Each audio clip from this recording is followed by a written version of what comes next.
दोस्तों, last video में हमने बहुलवाद के बारे में बात की थी।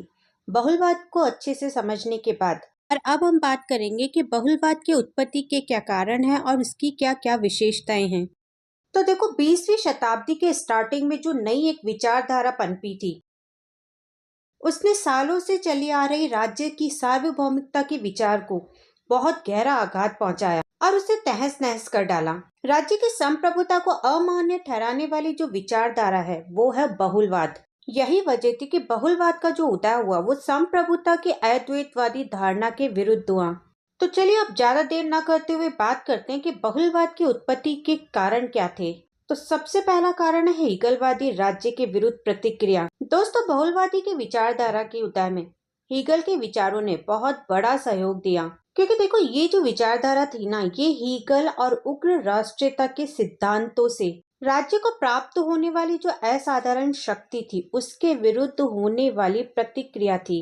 हीगल ने राज्य को भगवान का रूप माना और व्यक्ति को दास बना लिया। अब ये जो हीगल की चरमतावादी धारणा थी उसकी प्रतिक्रिया होना तो स्वाभाविक था। बस फिर ये जो प्रतिक्रिया थी यही बहुलवाद के रूप में उभर के सामने आई। दूसरा कारण था अंतर्राष्ट्रीय तत्व। अंतर्राष्ट्रीय भावना के विकास के कारण संप्रभु राज्य के सिद्धांत को भी बहुत बड़े युद्धों और अशांति का मूल कारण माना गया और प्रभु सत्ता को सीमित करने पर जोर दिया जाने लगा, जिसकी वजह से बहुलवाद का उदय हुआ। तीसरा कारण है व्यवहारवाद का अभ्युदय। बहुलवाद की उत्पत्ति का एक मेन कारण व्यवहारवाद का बढ़ना भी था, क्योंकि व्यवहारवाद के अनुसार राज्य निरपेक्ष, पूर्ण और एक सत्ता नहीं है, बल्कि ये परिस्थितियों के अनुसार अलग अलग रूपों में अलग अलग परिणाम देने वाला होता है। लास्की ने तो मनोविज्ञान की इस धारणा को राजनीतिक चिंतन के क्षेत्र में लागू करते हुए यहाँ तक कहा था कि राज्य समाज के दूसरे संगठनों की तरह मानव जीवन को पूर्ण और सुखी बनाने में लगा हुआ है। अब चौथा कारण है प्रादेशिक प्रतिनिधित्व की प्रचलित व्यवस्था से असंतोष। तो देखो, स्टार्टिंग में प्रचलित प्रतिनिधित्वात्मक लोकतंत्रों में प्रादेशिक प्रतिनिधित्व की व्यवस्था को अपनाया गया।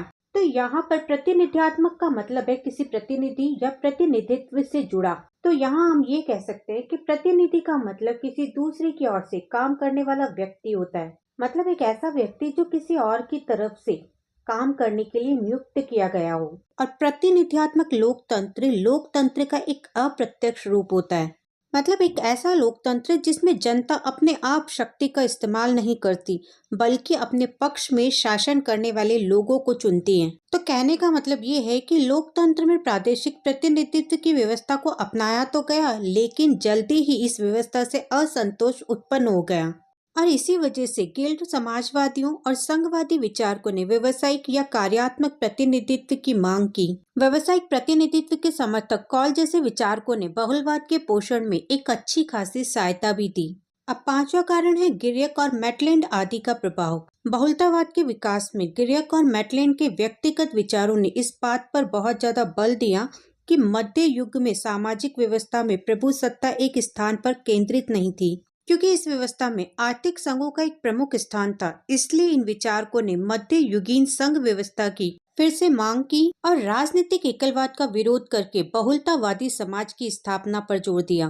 तो ये तो थे बहुलतावाद की उत्पत्ति के कारण। अब बात करते हैं बहुलतावाद की विशेषताओं के बारे में। तो यहाँ पर बहुलतावाद की कुछ खास विशेषताएं हैं, जिनमें सबसे पहली विशेषता है कि राज्य संपूर्ण नहीं है। दोस्तों, इस सिद्धांत के अनुसार मनुष्य का जो जीवन है वो बहुमुखी है और मनुष्य अपनी आवश्यकताओं की पूर्ति के लिए बहुत सारे समुदायों की स्थापना करता है। और ये जो समुदाय होते हैं इनमें राजनीतिक, सामाजिक, धार्मिक, आर्थिक और सांस्कृतिक संगठन होते हैं। यही वजह है कि अपने जीवन के हर पहलू को ये पूरी तरीके से विकसित कर सकता है और इन समुदायों को अपने अपने क्षेत्र में प्रभु सत्ता भी प्राप्त होनी चाहिए। प्रभु सत्ता केवल राज्य के पास न होकर सभी समुदायों में विभाजित होनी चाहिए और इस प्रभु सत्ता पर राज्य का एकाधिकार नहीं होना चाहिए। दूसरी विशेषता, व्यक्ति का संबंध अन्य समुदायों से भी है। अब इसमें क्या होता है कि व्यक्ति एक राज्य के प्रति ही वफादार नहीं होता, बल्कि उन सब समुदायों के प्रति वफादार होता है जिसका वो सदस्य है।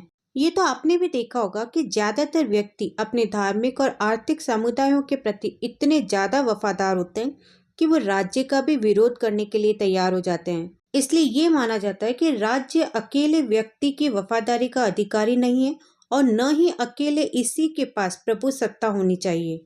तीसरी विशेषता है राज्य का कार्य क्षेत्र सीमित होना चाहिए। यहाँ पर राज्य का जो मुख्य उद्देश्य है वो व्यक्ति के राजनीतिक जीवन की उन्नति करना होता है, क्योंकि क्या है ना कि बहुलवादियों के अनुसार उसे अपने कार्य राजनीतिक क्षेत्र तक ही सीमित रखने चाहिए, जिससे वो दूसरे समुदाय व्यक्ति के विकास में पूरी तरह योगदान दे सके। चौथी विशेषता है राज्य के अस्तित्व की स्वीकृति। अब देखो यहाँ पर बहुलवादी जो है वो राज्य को समाप्त करने के पक्ष में नहीं है, बल्कि वो तो राज्य को भी उपयोगी समझते हैं, लेकिन उनके अनुसार राज्य के साथ साथ दूसरे समुदायों को भी स्वतंत्रता मिलनी चाहिए। इसलिए बहुलवादी राज्य की एकल प्रभु सत्ता का विरोध करता है, न कि स्वयं राज्य का। पांचवी विशेषता है प्रभु सत्ता का आधार संघात्मक होना चाहिए। अब देखो यहाँ पर बहुलवादी जो है उनके अनुसार समाज का जो संगठन है वो संघात्मक है, क्योंकि जिस तरीके से संघ राज्य में कई राज्य मिलकर संघ की स्थापना करते हैं लेकिन अपनी प्रभु सत्ता का अंत नहीं कर पाते, सेम उसी तरीके से संघात्मक समाज में अलग अलग समुदायों को अपने उद्देश्य की पूर्ति के लिए स्वतंत्रता मिलनी चाहिए। समाज में अलग अलग समुदाय सामान्य हितों की रक्षा के लिए संगठित जरूर होने चाहिए, लेकिन हर समुदाय को अपनी सत्ता को जरूरी बनाए रखना चाहिए। छठी विशेषता विकेंद्रीकरण के पक्ष में। यहाँ पर बहुलवादी जो है वो प्रभु सत्ता का विकेंद्रीकरण चाहते हैं, क्योंकि उनके अनुसार केंद्रीकरण से समुदायों की स्वतंत्रता समाप्त हो जाती है। इसलिए प्रभु सत्ता राज्य और दूसरे समुदायों में बटी हुई होनी चाहिए। सातवीं विशेषता राज्य की निरंकुशता का विरोध। बहुलवादी जो है वो राज्य की निरंकुशता और असीमित शक्तियों का विरोध करते हैं, क्योंकि वो व्यक्ति के अनियंत्रित स्वतंत्रता के पक्ष में नहीं होते। बहुलवादी व्यक्ति की अपेक्षा समुदायों के अधिकारों और स्वतंत्रता पर ज्यादा जोर देते हैं। और आठवीं विशेषता राज्य और समाज में अंतर। आदर्शवादियों की तरह बहुलवादी भी राज्य और समाज को एक नहीं मानते।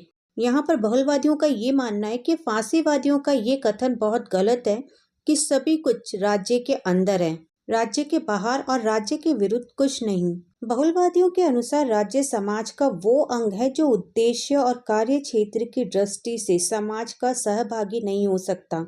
इसी संबंध में मैकाइवर ने कहा भी कि राज्य एक ऐसा संगठन है जिसे समाज का समकालीन या सम विस्तार वाला नहीं कहा जा सकता, बल्कि राज्य का निर्माण तो समाज के अंदर एक निश्चित व्यवस्था के रूप में कुछ विशेष उद्देश्यों की प्राप्ति के लिए किया जाता है।